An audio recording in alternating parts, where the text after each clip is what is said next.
Сәлем достар, бүгін іс-әрекет психологиялық теориясының негізгі түсініктері, яғни операциялық техникалық аспектілер жайлы айтатын боламыз. Кеңес психологиясының дамуында үлкен маңызға ие болған теорияны қарастырайық. Бұл теория кеңес кезінде шығып, орталық психологиялық теория болды және 50 жылдан астам уақыт бойы дамып отырды. Аталмыш теорияның зерттеуі мен дамуы Выгодский, Рубинштейн, Леонтьев, Лурин, Запорожец, Гальперин тәріздес әйгілі кеңес психологтардың аттарымен байланысты. Неге осы теория кеңес психологиясында аса маңызды орын алады? Біріншіден, осыдан бұрын біз сананың пайда болуымен адам психикасының дамуында еңбек пен іс-әрекеттің шешуші рөлі туралы айтқан болатынбыз. Бұл көзқарас осы уақытқа дейін кеңес психологтарының зерттеу методологиясында басты орында болып отыр. Екіншіден, іс-әрекеттің психологиялық теориясы осы көзқарасқа сүйене отырып, адамның санамен қоса психикалық феномендерінің көрінуінде іс-әрекеттің рөлін аша түседі. Адамға баға беріп, оның тұлғалық ерекшеліктері туралы пікір айту үшін біз негізінен оның іс-әрекетінің нәтижесіне сүйенуіміз керек. Іс-әрекеттің психологиялық теориясы 20 ғасырдың 20 жылдардың аяғы мен 30 жылдардың басында дами бастады. Бұл теорияның басты ерекшелігі ол диалектикалық материализмнің негізгі принциптеріне сүйенеді және осы философиялық бағыттың басты тезисін қолданады. Іс-әрекеттің теориясын Леонтьевтің еңбектерінде толығырақ қарастырылған. Осы теорияның негізгі түсініктеріне іс-әрекет, сана және тұлға жатады. Бұл түсініктерде қандай мағына жатқанын анықтап, олардың құрылымын қарастырайық. Адам іс-әрекеті күрделі иерархиялық құрылымға ие. Ол біріншіден деңгейлерден тұрады. Жоғарғы деңгей іс-әрекеттің ерекше түрлерінің деңгейі, содан кейін әрекет деңгейі, содан соң операциялар деңгейі. Ал ең төменгі деңгей психофизиологиялық функциялар деңгейі. Іс-әрекетті талдаудың негізгі бірлігі болып отырған әрекет осы иерархиялық құрылымда орталық орын алады. Әрекет мақсатты жүзеге асыруға бағытталған процесс. Бұл жердегі мақсат саналы бейне екеніне бірден көңіл бөлу керек. Белгілі іс-әрекетті орындай отырып, адам үнемі осы бейнені өз санасында ұстап отырады. Осылайша әрекет дегеніміз адам белсенділігінің саналы көрінісі. Әрекет ұғымының негізгі сипаттамаларының 4 компоненті бар. Біріншіден, әрекет керекті компонент ретінде сана актісін қосады. Екіншіден, әрекет бір мезгілдегі жүріс-тұрыс актісі, сонымен қатар әрекет санамен байланысқан қимыл. Жоғарыда айтылғаннан сана мен жүріс-тұрыстың тығыз байланысы туралы қорытынды жасауға болады.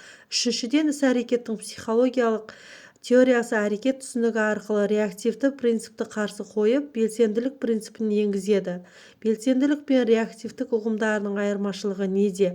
Реактивтік ұғымы жауап әрекеті мен белгілі ынталандыруға, стимулға әсер етуді білдіреді. Төртіншіден, әрекет ұғымы адамның іс-әрекетінің заттық және әлеуметтік әлемге шығарады. Іс-әрекеттің мақсаты тамақ табу сияқты биологиялық мағынаға ие болып қоймай, биологиялық мәнмен байланысы жоқ әлеуметтік қарым-қатынас орнатуға да бағытталуы мүмкін. Талдаудың негізгі элементі ретінде әрекет ұғымының сипаттамаларына сүйене отырып, іс-әрекеттің психологиялық теориясының негізгі принциптері қалыптасады. Біріншіден, сана өз-өзінде тұйықталған құбылыс ретінде қарастырыла алмайды. Сана іс-әрекетте көрінуі керек. Екіншіден, жүріс-тұрыс адам санасынан бөліп қарастыруға болмайды. Жүріс-тұрысты адам санасынан бөліп қарастыруға болмайды.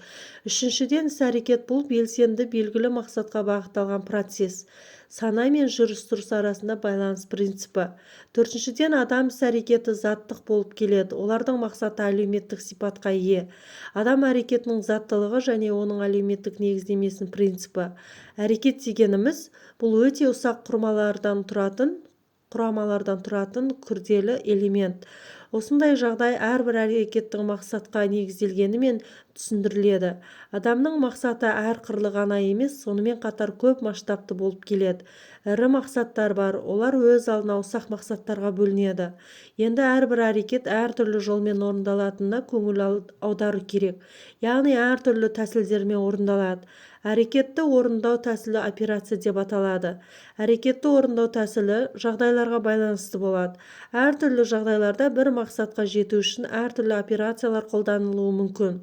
Жағдайларға сыртқы шарттар мен әрекеттер етуші субъект мүмкіндіктерін жатқызамыз. Сондықтан іс-әрекет теориясында мақсат міндет деп аталады. Міндетке байланысты операция әртүрлі әрекеттерден тууы мүмкін. Бұл әрекеттер өз алдына ұсақ әрекеттерге бөліне алады. Осылайша операциялар іс-әрекеттің ірілеу бірліктері. Операцияның басты қасиеті олар аз сезіледі немесе тіпті сезілмейді. Әрекеттен операцияның айырмашылығы сонда. Жалпы айтқанда, операция деңгейі ол автоматты әрекеттер мен дағды деңгейі.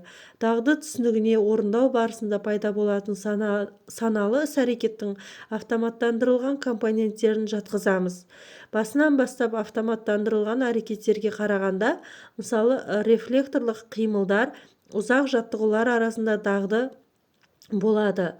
Дағды автоматтандырылған болады. Сондықтан операциялардың екі түрі болады. Бірінші түрінде адаптация, яғни бейімделу арқылы пайда болған операцияны жатқызамыз, ал екінші түріне автоматизацияның арқасында дағдыға айналып, санасыз әрекеттер процесіне өтіп кеткен саналы әрекеттерді жатқызуға болады. Бірінші түр айтарлықтай сезілмейді, ал екіншілері сана шекарасында тұрады. Жоғарыда айтылғандардан мынандай қорытындыны жасауға болады. Операция мен әрекеттер арасында айқын шекараны бөлу қиынға соғады. Енді іс-әрекет құрылымындағы үшінші ең төменгі деңгейге өтелік. Ол психофизиологиялық функциялар деңгейі. Іс-әрекет теориясында психофизиологиялық функциялар деп психикалық процестерді қамтамасыз ететін физиологиялық механизмдерді айтамыз. Адам биоәлеуметтік организм болғандықтан, біз психикалық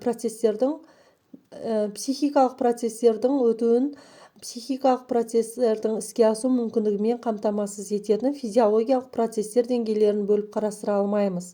Психикалық функциялардың көпшілігі организмнің бірнеше мүмкіндіктерінсіз жүзеге аспайды. Осындай мүмкіндіктерге түйсікке қабілеттілікті, қозғалғыштықты қабілеттілігін, өткен әсерлер мен іздерді бекіту мүмкіндігін жатқыза аламыз. Осы категориялар қатарында жүйке жүйесінің морфологиясында бекітілген және өмірдің алғашқы айларында туа пайда болған механизмдерді айту керек. Осы қабілеттер мен механизмдердің барлығы адамға туылған сәттен бастап беріледі, яғни олардың генетикалық шарттылығы бар. Психофизиологиялық функциялар психикалық функциялардың іске асуына қажетті алғы шарты, ол іс-әрекет құралын қамтамасыз етеді. Мысалы, біз керекті ақпаратты еске салғымыз келсе, онда тез және сапалы еске сақтап алудың арнаулы тәсілдерін қолданамыз. Бірақ егер біздің есте сақтау қабілетіміз қамтамасыз ететін мнемикалық функциямыз болмаса, онда біз ақпаратты есте сақтай алмас едік. Мнемикалық функция туа пайда болатын функция болып табылады. Туылған сәттен бастап бала көп мөлшердегі ақпаратты есте сақтай бастайды. Сонымен қатар есте сақтау мүлде мүмкін болмайтын естің ауруы болады. Корсаковский синдромы. Бұл ауру мнемикалық функцияның бұзылуының нәтижесінде пайда болады. Мұндай ауруға шалдыққан адам тіпті бірнеше минут бұрын болған оқиғаны есіне түсіре алмайды. Сондықтан да психофизиологиялық функциялар іс-әрекет процестерінің органикалық фундаментін құрайды. Оларсыз нақты әрекеттер ғана емес, міндеттің іске асуы да мүмкін болмайды.